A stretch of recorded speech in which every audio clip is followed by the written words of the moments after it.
standing on my balcony having a cigarette, and I said out loud, I was like, God, wherever you are, whichever religion you are, I'm going to come find you.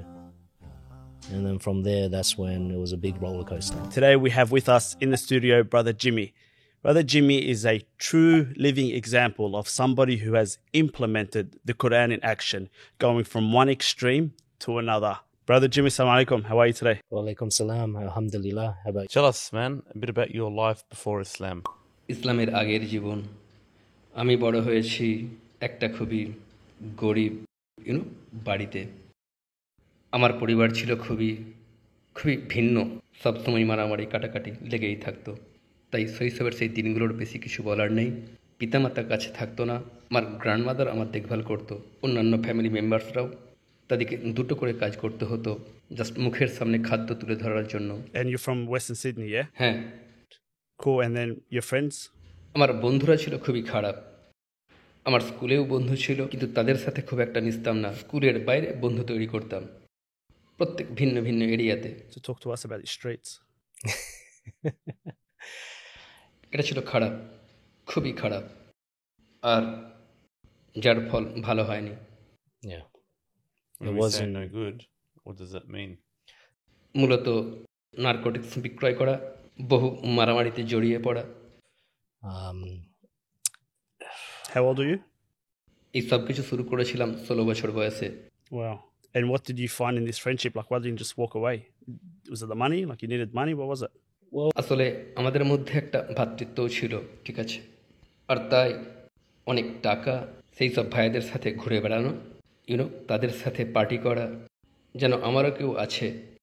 আর এর বিপরীতে স্কুলের জীবনে কারোর সাথে ঠিকঠাক মিলতো না, বলা যায় তাদের সাথে রিলেট করতে পারতাম না। আর এখানে গর্ব করতে পারতাম এই সপ্তাহে বা এই মাসে কে কত টাকা রোজগার করেছে, অথবা গর্ব করতে পারা কতটা মদ্যপান, এক রাতে কে কতটা মদ্যপান করতে পারে। এই সব কিছুই ছিল আসলে গর্ব করার মতো বিষয়। মনে হতো খুবই খুশি, কিন্তু আসলে কি সত্যই খুশি ছিলাম জানি না। তবে আমি সবসময় একটা কথা বিশ্বাস করতাম, যদি গড আমাকে সম্পদ দান করে থাকেন, সেই সম্পদের কিছুটা ফিরিয়ে দিতে হবে। এটা আমার নৈতিক দায়িত্ব, এটা করতেই হবে। যাদের প্রয়োজন তাদেরকে খুঁজে বের করা, এটা সাহায্য করতো। সেই কানেকশনটাকে বজায় রাখতে সেই নৈতিক দায়িত্বটা সবসময় কিছু না কিছু ফিরিয়ে দিতে হবে। এমনকি তখনও যখন আমার অতীত জীবনের কথা, তখনও সম্পদ বন্টনের পন্থা খুঁজতাম। এটা সবসময় আমার জীবনের একটা অংশ ছিল। এটা ছিল আমার জীবনের একটা কম্পাস, সমাজের কাছে সবসময় ফিরিয়ে দেওয়া। Give them narcotics, I mean, give them... No, in a sense. না, আসলে ভালো কিছু। ফর এক্সাম্পল, যখন আমি আমার বন্ধুদের সাথে স্যাটারডে নাইটে ঘুরতে বেরোতাম, ধরুন আমরা কোনো কনভেনিয়েন্স স্টোরে সিগারেট কিনতে গিয়েছি, আর সেখানে কোনো মানুষকে খাদ্য বা পয়সা ভিক্ষা করতে দেখছি, তো সেই দোকান থেকে আমি কিছু না কিছু কিনে তাকে দিয়ে দিতাম। You must have made a lot of money. আমার অনেক টাকা ছিল, আমি কোথাও ইনভেস্ট করিনি, ব্যয় করেছি উদ্দেশ্যহীন জিনিসের পিছনে। And subhanAllah. But today, Jimmy is a entrepreneur, a businessman, a husband. হ্যাঁ। Yeah, you got a daughter. এক কন্যা। So what happened? Why did you stop? Alhamdulillah. এক রাতে আমাদের একটা ছেলের জন্মদিন ছিল। আমি সবাইকে বলে দিলাম আজ আর কোনো কাজ নয়, আমি রানটা ফিনিশ করব। Hang on 1 second. You told everyone no one needs to work tonight. So what, you were the boss? হ্যাঁ, আমি ছিলাম বস। তোমরা সবাই রেস্টুরেন্টে যাও, যেহেতু জন্মদিন তাই সবাই এনজয় করো। আমি পরে তোমাদের সাথে যোগ দেব, রানটা শেষ করে তোমাদের সাথে যোগ দেব, আর সবাই এনজয় করব। The homeless front, is it? No. But এটা ছিল তৃতীয়বারের মাল সাপ্লাই। তখনই আমি ধরা পড়ে গেলাম। যে মানুষটাকে আমি সাপ্লাই করছিলাম তাদের ড্রাইভার্সরা তদন্তের আওতায় ছিল, তাই আমিও ক্রস ফায়ারে ধরা পড়ে গেলাম। সুবহানাল্লাহ, এটা ছিল এমনকি পুলিশও একটা কথা বলল, আমরা মোটেই বুঝতে পারিনি তোমার মতো একজনকে ধরে ফেলবো। আমরা তো ছোট ছোট মাছের পিছনে ছিলাম, আর তুমি ধরা পড়ে গেলে। তাই সেই রাত থেকে, তখন থেকে আমি ডিসাইড করলাম সব কিছুই বন্ধ করে দেব officially. It wasn't worth it, right? no. Was it the first time you'd actually been in the cell? হ্যাঁ, প্রথমবার নয়, তবে সেটাই ছিল প্রথমবার ড্রাগের কারণে। So what was going through your mind? Who are you was thinking saying- about if you had to name one person? আমার মা তিনিই ছিলেন আমার কাছে বিরাট ব্যক্তি। তখন তিনি অনেক বৃদ্ধা, আর তিনি সবসময়, এমনকি যদিও তিনি সব কিছুই জানতেন, তিনি সবসময় আমাদের সামনে অন্য রূপে থাকতেন। বলতেন যে আমি কোনো ভালোর পিছনে ছুটছি না, আমি যেন ড্রাগ চোরাচালানে জড়িয়ে না পড়ি। তিনি আমাকে একজন ফেরেশতা হতে বলতেন, গুড বয়। আর আমি খুবই দুশ্চিন্তায় পড়ে গেলাম যে যে পুলিশ হয়তো রেড করবে আমার পিতামাতার বাড়িতে। আমি তাদের সাথে থাকতাম না, কিন্তু আমার ড্রাইভিং লাইসেন্সে মায়ের ঠিকানাটাই ছিল। তো আমি ভয় পেয়েছিলাম যে আমার মা তখন সব জেনে যাবেন যে আমি ঠিক কোন কাজটা করছি, যে তার ছেলে এখন জেলে যাচ্ছে, এখন তার এটা হবে ওটা ঘটবে। আর এই বিষয়গুলো আমি ভাবতে পারছিলাম না, যে আমার মা কতই না কাঁদবেন, ভেঙে পড়বেন। আর তাই এইসব কারণেই আমি ডিসাইড করলাম এই সব কিছু বন্ধ করে দেব। Did your parents find out anything? তারা শুরু থেকেই সব কিছু জানতেন যে আমি ঠিক কী করি, কিন্তু তারা এটা জানতেন না যে আমি ধরা পড়ে গিয়েছি। আমি এটা তাদের থেকে গোপন রাখতে পেরেছিলাম। আমি জাস্ট এটা চেয়েছিলাম যে, আসলে আমি চাইছিলাম না তাদের অন্তরটা ভেঙে যাক। তারা তাদের সন্তানকে প্রায় হারাতে বসেছিল। সে হয়তো জেলে চলে যেত, 15-16 বছরের ছেলে, তাই তারা কোনোভাবে জানতে পারুক চায়নি। SubhanAllah, heartbreak, like you mentioned. How did Islam come into the mix? SubhanAllah. তো এই ঘটনার পর আমাকে খোঁজ করতে হলো আইনসঙ্গত রোজগার। তাই আমি শুরু করলাম আমার নতুন একটা বিজনেস, একটা ফ্র্যাঞ্চাইজ ক্যাফে। আর সেই সময়কালে সেই বিজনেসটা শুরু করার প্রায় 1 বছর পর আলহামদুলিল্লাহ ডে 1 থেকেই বিজনেসটা সাকসেসফুল ছিল। তো আমার বেস্ট ফ্রেন্ড, সেও একজন রিভার্ট মুসলিম, সে একটা চাকরির খোঁজ করছিল। তাকে বললাম, আয় আমার সাথে কাজ কর। তো সেই সময়কালে আমি একটা স্ক্রিন সেভার দেখেছিলাম। স্ক্রিন সেভারে একটা ছবি, খুব সম্ভবত মদিনার ছবি অথবা মক্কার। এটা ছিল মসজিদের ভিতরের একটা ছবি। আমি বললাম, ওয়াও, দ্যাটস বিউটিফুল, একদিন আমি ওখানে যাব। সে বলল, না তুই পারবি না। আমি বললাম, না আমি যাব, আমি যেখানে চাই সেখানেই যেতে পারি। সে বলল, না তুই পারবি না, কারণ তুই মুসলিম নোস। বললাম, তোর সুটকেস আমাকে ভরে নিবি, তোর টিকিটের দামটা দেবো। সে বলল, না তুই পারবি না। বললাম, ঠিক আছে, একটা শর্ত ধর, আমি যাব। সে বলল, না তুই পারবি না, কারণ তুই মুসলিম নোস। I realized that there's something that money can't buy, eh? ঠিক তাই। আমি বললাম, একদিন আমি সেখানে যাব। তাতে যাই হোক। কিন্তু তারও আগে যেটা ঘটেছিল, আমার কোর্টে যাওয়ার 1 বছর আগে আমার ব্যালকনিতে দাঁড়িয়ে সিগারেট খাচ্ছিলাম, আর আমি জোরে বলে উঠলাম, বললাম, গড, আপনি যেখানেই থাকুন না কেন, যে ধর্মেই আপনি থাকুন না কেন, আমি আপনাকে খুঁজে বের করব। আর তখন থেকে, তারপর থেকেই আমার জীবনটা big roller coaster. It's a very cliche statement, isn't it? You hear it a lot of times from different reverts around the world where people say, Ya Allah, Ya God, whoever you are, wherever you are, I'm going to find you, let me find you. And then the story always, subhanAllah, the people that tell the story always then has a sequence of events that ultimately reaches to the acceptance of that dua. And like as Muslims, we say that as a Muslim, your dua is accepted. And then subhanAllah, even the people that aren't Muslims, this is how I interpret the mercy of Allah subhanahu wa ta'ala. Even the people who are not Muslims, when they make a dua like, let me find you sincerely, almost always ends there. সুবহানাল্লাহ, that's exactly right. কারণ আমার সেই দোয়াটা করার পর থেকে আমি যখন কথাটা বলেছিলাম, পরের সব কিছুই সিস্টেমেটিক্যালি ঘটে গেল, যেন একটা রোলার কোস্টার। আমি আগের থেকেও বেশি টাকা ইনকাম করা শুরু করলাম, আর তারপর টাকা লস করা, তারপর আরও টাকা রোজগার করা, আর ইভেনচুয়ালি ধরা পড়ে যাওয়া। আর আমি ধরা পড়ার আগে বললাম, ও গড, যদি একবার আমি আমার পানশালাটা খুলতে পারি, আমি এই সব কাজ বন্ধ করে দেব। আমি আসলে রিজাইন করতে চাইছিলাম, বলতে পারেন আমি রিটায়ার করতে চাইছিলাম এই নার্কোটিক্সের জগৎ থেকে। সুবহানাল্লাহ, তিনি আমাকে রিটায়ার করিয়ে দিলেন। আমি খুব ক্লান্ত হয়ে পড়েছিলাম। আমার এক্স গার্লফ্রেন্ড, সেও আমার সাথে ধরা পড়ে গিয়েছিল। আর আমি জানতাম আমাকে জেল খাটতে হবে, কারণ আমাকে অ্যাডমিট করতেই হবে যে আমার গাড়ি থেকে যত ড্রাগস পাওয়া গিয়েছে সবই আমার, কারণ তারও ফিঙ্গারপ্রিন্টস গাড়িতে ভর্তি। তাই আমি ওপেনলি স্বীকার করে নিলাম সব আমার, এসবই আমার কাজ, শুধুমাত্র তার ওপর কোনো কেস না দেয়। তারপর আমি আমার মায়ের কথা ভাবলাম।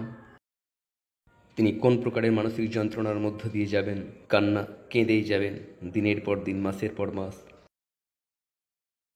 তখন আমার মাথাটা ঠুকতে শুরু করলাম দেওয়ালে। বললাম, গড প্লিজ প্লিজ, পুলিশকে আমার বাবা মার কাছে যেতে দেবেন না, প্লিজ আপনি যাই করুন না কেন।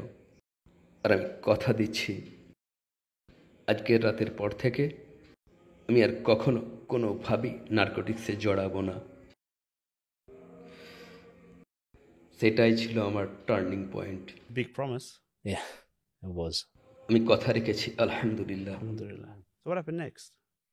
তারপর আমার বন্ধু আমাকে কয়েক মাস ধরে সে আমাকে প্রশ্ন করেই যাচ্ছিল, একের পর এক প্রশ্ন করেই যাচ্ছিল, যেমন গডকে নিয়ে আমার আইডিয়াটা কি, আর আমার মানুষের সাথে ব্যবহার, আমার হ্যাবিটস। আর সুবহানাল্লাহ, এক অর্থে সে আমাকে যেটা বলল, তুই তো ইতিমধ্যেই মুসলিম, তোকে জাস্ট মদ খাওয়া ছাড়তে হবে। আমি বললাম, সেটা তো খুব সহজ। How much did you used to drink? Oof. কমপক্ষে আমি ড্রিঙ্ক করতে পারতাম এক বোতল হুইস্কি, তাও আবার 1 ঘন্টারও কম সময়ে। এটা ছিল আমার নিয়মিত অভ্যাস। জাস্ট অফিসে কাজ করতে করতেই আমার কাছে এটা ছিল জল। Even a gym sesh, yalla, that's a bottle of whiskey, yeah? Don't worry about pre-workout. Yeah, so, alhamdulillah, it's এক খুব সুন্দর জার্নি। তো তুই গডকে নিয়ে কী ভাবিস? বললাম, গড হলেন এক ও অদ্বিতীয়। তোর আর কি হ্যাবিটস রয়েছে? আমি ভোর 5টায় ঘুম থেকে উঠি। সে বলল, ও ফজরের নামাজের সময়। প্রশ্ন করল, তুই কেন দান করতে থাকিস? বললাম, গড যতটা সম্পদ আমাকে দান করেন, কিছুটা মানুষের কাছে পৌঁছে দিই। আমি সবসময় দান করতাম। আমি হোমলেস মানুষকে সাপ্তাহিক বেসিসে খাদ্য দান করতাম। আর ইভেনচুয়ালি এরূপ প্রোগ্রামে অংশ নিয়ে ফেললাম। সব কিছু শুনে সে বলল, আসলে তার করা প্রশ্নের উত্তরগুলো জানতে পারার পর সে উল্লেখ করলো যে সব কিছু ইন্ডিকেট করছে তুই ইতিমধ্যেই মুসলিম। I just had to Just take that remind us step. who's him. This is Yani.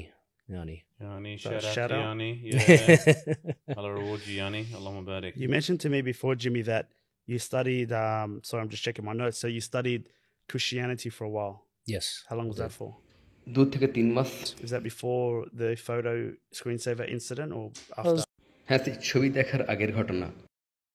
খ্রিস্টান ধর্ম অধ্যয়ন করেছিলাম। So how much effort did you put into studying Christianity? হ্যাঁ, বেশ কিছুটা। প্রত্যেক রবিবার চার্চে যাওয়া, প্রত্যেক ফ্রাইডেতেও যেতাম বাইবেল অধ্যয়ন করার জন্য, বাইবেল স্টাডিজ। কিন্তু আমি সবসময় ঘুমিয়ে পড়তাম। In that Just sense. wasn't intriguing. ভাববার মতো কিছু ছিল না। অনেক স্ববিরোধিতা দেখতে পেয়েছিলাম। জানতে পারলাম এমন অনেক ভার্সেস রয়েছে যেখানে গডের কথাকে চেঞ্জ করা হয়ে গিয়েছে। You had questions they couldn't answer it. বিষয়টা প্রশ্নের ছিল না, বিষয়টা আরও কিছু বেশি। একমাত্র প্রশ্নটা ছিল, গডের কথাকে তোমরা কিভাবে চেঞ্জ করতে পারো? পারো না। You know. So that was 2 to 3 months. How long did you study Islam for before you accepted? Proper study, like আমার প্রশ্নের উত্তর পাওয়া পর্যন্ত আমি বলবো 2 সপ্তাহ, এটাই হিসাব। কিন্তু ইয়ানি আমাকে প্রশ্ন করে যাচ্ছিল, আমাকে বোঝার জন্য একের পর এক প্রশ্ন। এই বিষয়টা কয়েক মাস ধরে চলেছিল। So what did you find in 2 weeks that you couldn't find in 2 months? Like what part of Islam did you say this is it? Well, আমার মনে পড়ে 2টো হাদিসের কথা, যদি ভুল করি তো কারেকশন করে দেবেন। তো একটা হাদিস ছিল একজন মহিলাকে নিয়ে, যে ছিল একটা প্রস্টিটিউট। আর স্পষ্টতই সে বাইরে বের হয়েছিল রোজগারের জন্য, যেভাবে তার পক্ষে সম্ভব। আর সে মরুভূমিতে আটকা পড়েছিল, কোনো জল নেই, মারা পড়ার উপক্রম।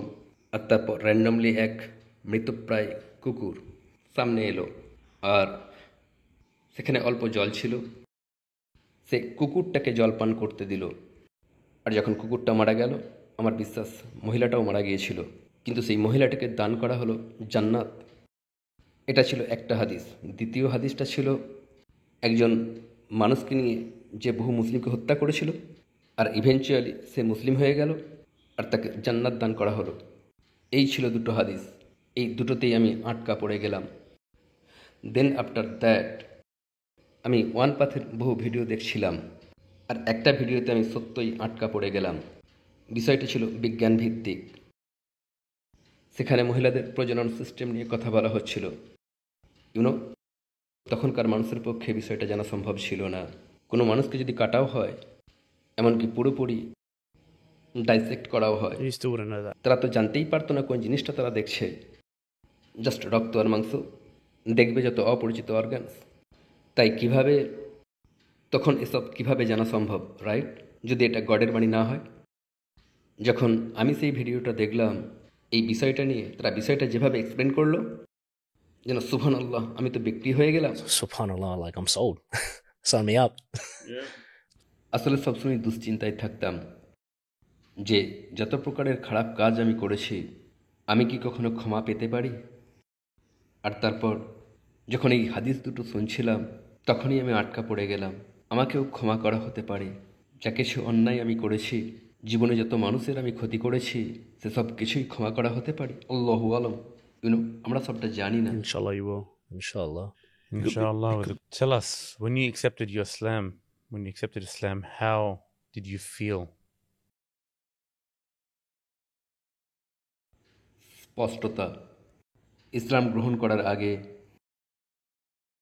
প্রত্যেক দিন আমার মনে হতো যেন আমি হেঁটে যাচ্ছি একটা অন্ধকার কামরায়। কণ্ঠস্বর শুনতে পাওয়া যাচ্ছে, কিন্তু আমি উদ্দেশ্যহীনভাবে চারদিকে ঘুরছি, উত্তরগুলো খোঁজার চেষ্টা করছি। দৈনিক আমার এটাই মনে হতো। তারপর বহু দূরে ছোট্ট একটা আলো দেখতে পেলাম, আর আমি জাস্ট সেই আলোর দিকে হেঁটে যাচ্ছি, সেখানে পৌঁছানোর চেষ্টা করছি। তারপর যখন আমি ইসলাম গ্রহণ করলাম, দেখলাম সেই আলোটা সর্বস্থানে, সব কিছুই স্পষ্ট হয়ে উঠল, দারুণ লাগলো। সব কিছুই জীবন্ত মনে হলো, সব কিছুকেই চোখ মেলে দেখতে থাকলাম। সমস্ত রং আরও রঙিন, অনেক বেশি শান্তি। এটাই ছিল পরবর্তীতে আমার অনুভূতি। Subhanallah. So I ask Allah subhanahu wa ta'ala to keep your life vibrant, to keep that clarity there for you, and for you to be a means to allow others to accept Islam. I believe that through you accepting Islam, your wife's now Muslim. হ্যাঁ, আমার স্ত্রীও। Jimmy, tell us about that day that you accepted Islam. Walk us through that. Oh, সেখানকার একজন ভাইয়ের সাথে সাক্ষাৎ ছিল। দিনটা ছিল ফ্রাইডে, জুম্মার দিন।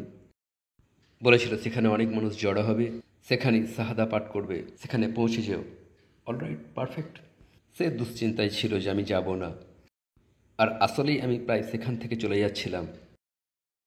সেখানকার মসজিদটা আমি খুঁজে পাচ্ছিলাম না। আমার মনে হলো ঝাড়নের দোকান। আমার কোনো আইডিয়া ছিল Like না। a tile shop. it looked like a towel shop. So I couldn't find it.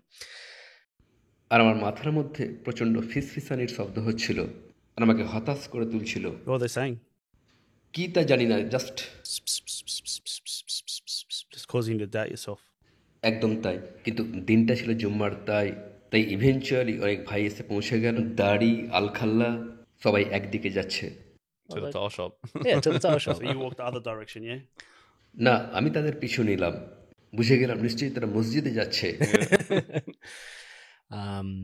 আর যেই মসজিদে প্রবেশ করলাম, সমস্ত ফিসফিসানি বন্ধ হয়ে গেল। Subhanallah.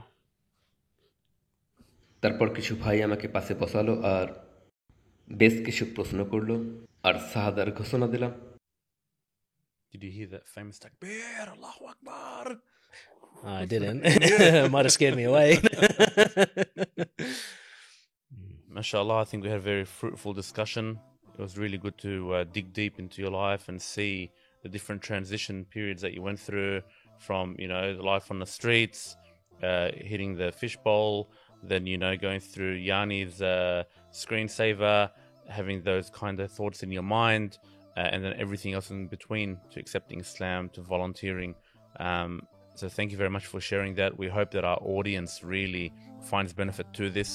And I guess until next time, Assalamu alaikum wa rahmatullahi wa barakatuh.